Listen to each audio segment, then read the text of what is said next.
about to make gnocchi.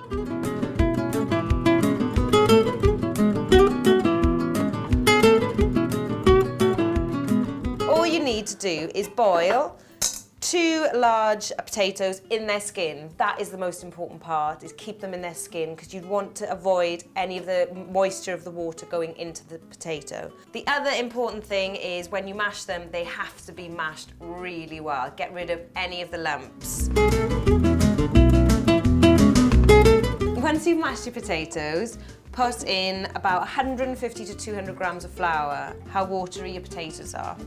So this is just going to help bind your potato, and you want to create like a dough, and then you're going to add 2 eggs and mix these in quickly because you don't want the heat of the potato to scramble them. So it means I'll crack, you stir.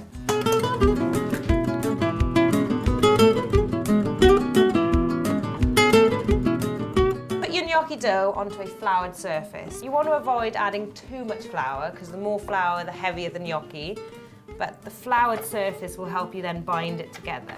There we go. So this is what you want. You don't have to worry about over kneading it, but you do need to be able to handle them. So put enough flour so that you can basically move it around on the board.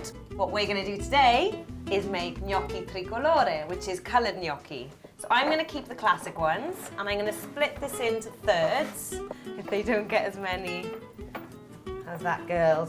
So, Ems, you take that. Mina, you take that. So I'm going to do the classic one, which is the white gnocchi, traditional and simple. I'm going to do the green gnocchi, which I'm going to use rocket and chop that finely. I'm going to do red gnocchi, which is just using tomato puree to add to make kind of reddy orange gnocchi.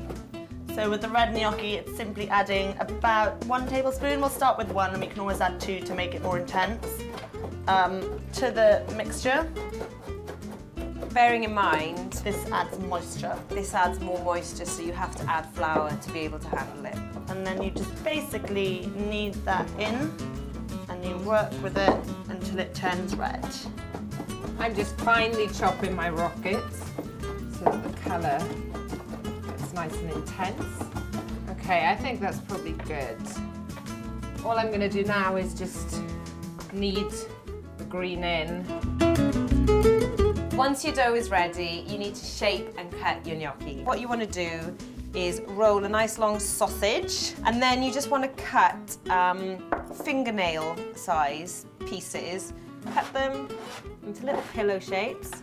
And then what is really important is you've got to put them and lay them out on some trays. So you want a flat surface, put some polenta or semolina on it. Okay. And you start laying your gnocchi out.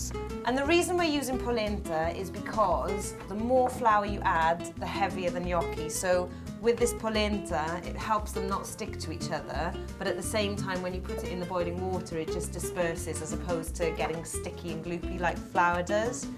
And the most important thing is just to lay them out so they're not touching each other, so they don't stick.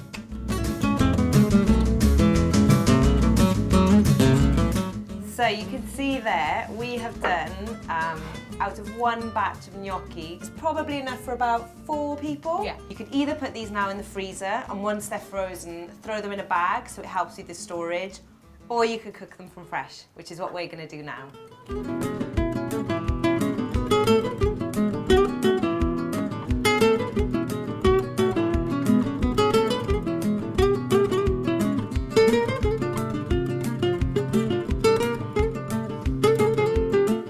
Look at that, our little gnocchi. They are so easy and simple to make. You can see all the flecks of colour.